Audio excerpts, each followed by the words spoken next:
In late 1999, a 29-page tax bill received royal assent in Canberra. No protests, no front-page splash. The evening news gave it about 11 seconds, sandwiched between the cricket and the weather. Today, the residential property owned by Australian households is worth more than $9 trillion, more than the ASX, Australian superannuation, and the country's entire annual GDP combined, several times over. In 1975, the median Sydney house cost $34,000, about 4 times the average annual wage. A young couple on 2 modest incomes could save a deposit in a few years. By 2024, that same house cost $1.63 million. Not 4 times the wage, nearly 10 times it. Wages didn't collapse. Population growth explains part of it. But economists, tax office data, and the Australian government's own reviews keep pointing back to the same document, a single clause, buried in the new business tax system, Integrity and Other Measures, Act 1999, that changed how the sale of an asset, a share portfolio, a business, or an investment property, was taxed. It was sold to the public as simplification. It became, according to the government's own distributional data, the most valuable tax concession in Australia, one where the wealthiest fifth of households capture almost 90% of the benefit. This is the story of how a technical fix for the tax code, deliberately packaged to make a much bigger, more painful tax hike swallowable, quietly rewired who gets to own Australia, and who spends their life renting from those who do. To understand 1999, you have to go back to 1985.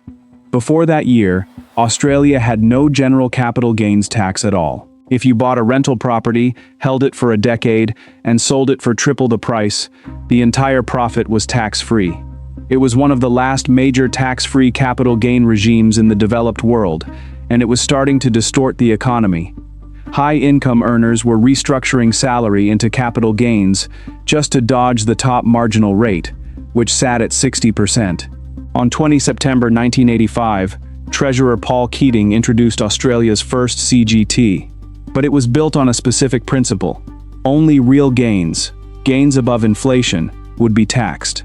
The cost base of an asset was indexed to the Consumer Price Index. If you bought a house for $100,000 and inflation ran hot for a decade, the tax office would adjust your cost base upward before calculating your profit. Buy something and simply watch it track inflation, and you owed nothing. This mattered enormously, because Australia in the late 80s was living through double-digit inflation and equally punishing interest rates. In 1989, the standard variable mortgage rate hit roughly 17%. Owning property was not the guaranteed, one-way wealth escalator it is thought of as today. It was genuinely risky, heavily taxed on the way in through indexed CGT, and expensive to service. Negative gearing, the ability to offset rental losses against other income, had actually been quarantined by the Hawke government in 1985 and reversed again in 1987 after a landlord lobbying campaign blamed it for a Sydney and Perth rental crunch, whether or not that claim held up to later scrutiny. By the mid-1990s, the indexation-based CGT system was doing roughly what it was designed to do, taxing speculative profit while sparing genuine inflation-linked appreciation. It was also, according to the government of the day, a nightmare to administer. Dozens of indexation tables, averaging provisions for lumpy income years, and endless complexity for ordinary investors and their accountants. That complexity is the door through which the next reform walked in. In August 1998, the Howard government commissioned businessman John Ralph to lead the review of business taxation, universally known as the Ralph Review. Its brief was corporate tax reform, but tucked inside its final report was a recommendation that would outlive almost everything else in it: scrap indexation entirely and replace it with a flat 50% discount on the nominal capital gain for individuals and trusts, and a 1/3 discount for superannuation funds. The mechanics were simple, which was the entire sales pitch. Sell an asset you'd held over 12 months, and only half the profit was added to your taxable income, taxed at your marginal rate. No CPI tables. No averaging. Companies were excluded. Only individuals, trusts and super funds could use it. Treasurer Peter Costello introduced the change on 24 September 1999, effective from 11:45 a.m. that very day. It passed as part of the new business tax system, Integrity and Other Measures, Bill 1999, receiving royal assent that December. The Ralph Review's public justification rested on 4 pillars: reducing the disincentive CGT created against saving and investment, compensating investors for the inherent riskiness of capital gains, reducing the lock-in effect where people held bad assets just to avoid triggering tax, and matching lighter capital gains regimes appearing elsewhere as capital became more internationally mobile. What got far less airtime, and what tax historians have since reconstructed from the political record, was the timing. 1999 was also the year the Howard government was fighting to get the new tax system, Goods and Services Tax, bill through a hostile Senate. The GST was deeply unpopular and needed the Australian Democrats' votes to pass. A generous, headline-simple capital gains cut for investors, small business owners, and self-funded retirees functioned as political ballast, a sweetener that made the overall tax reform package easier to sell, timed to land in the same parliamentary term as the GST fight. There was, at the time, almost no discussion of what this would do to the residential property market specifically. The debate in Hansard centered on shares, business assets, and simplification. Housing barely rated a mention, because in 1999, negative gearing plus a discount CGT hadn't yet been discovered as a combination. Here is the arithmetic that mattered. Under the old index system, in a low-inflation environment, an investor got very little benefit. You were only shielded from inflation, and by the late 90s, inflation was already down near 2.5%. Under the new 50% discount, you were shielded from half of the entire nominal gain, inflation or not. For an asset doubling in value over a decade, exactly what was about to happen to housing, the discount was worth vastly more than indexation ever had been.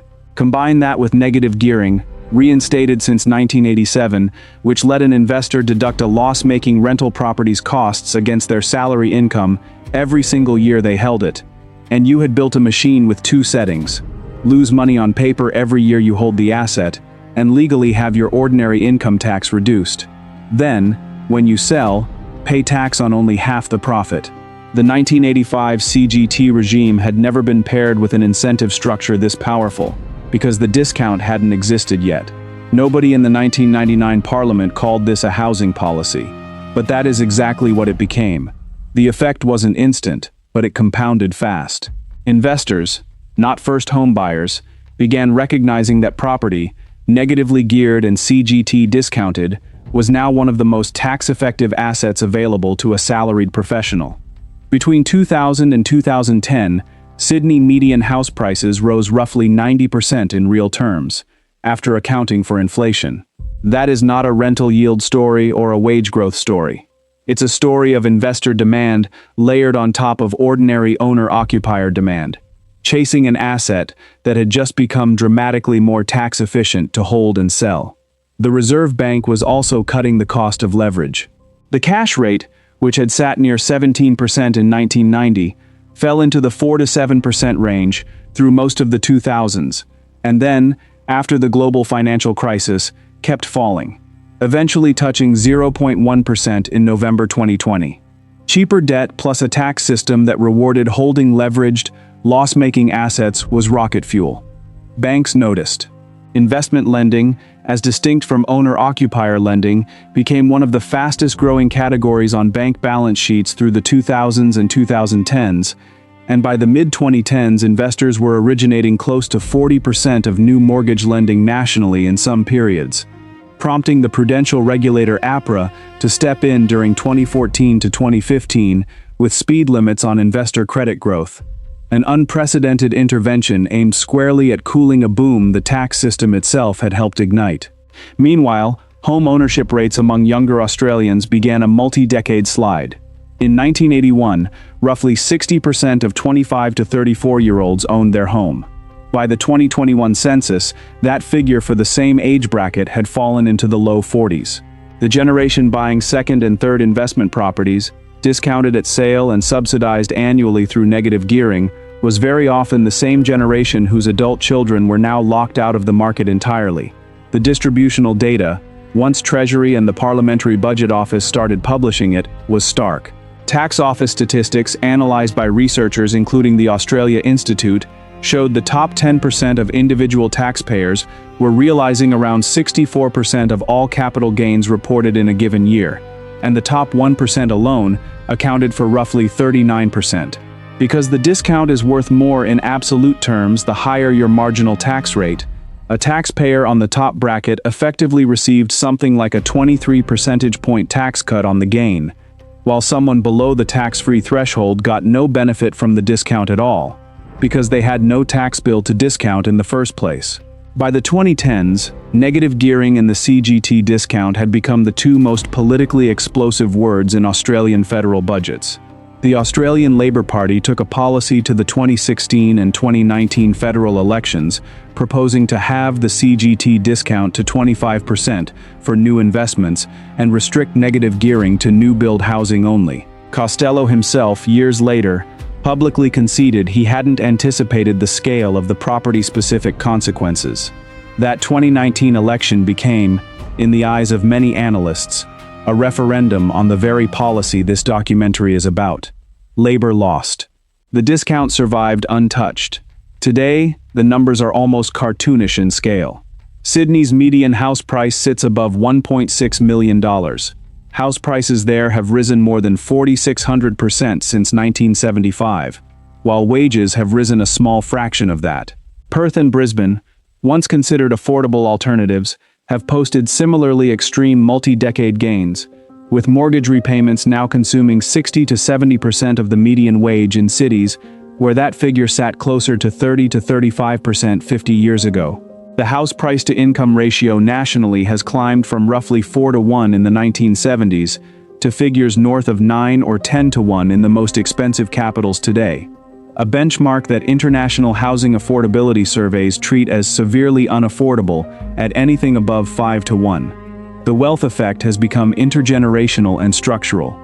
Households that owned property before or during the 2000s boom, and especially those who used negative gearing to acquire additional investment properties, have seen their net worth compound in a way that is now nearly impossible for a similarly salaried younger household to replicate, because they are trying to buy into a market that already capitalized the tax advantage into the price. Every buyer today is, in effect, paying a premium baked in by decades of tax-advantaged investor demand, without necessarily getting to keep that advantage for the same number of decades ahead. Government reviews have circled this problem repeatedly without resolving it. The 2010 Henry Tax Review, commissioned by the Rudd government, recommended winding back the concessional treatment of rental property investment.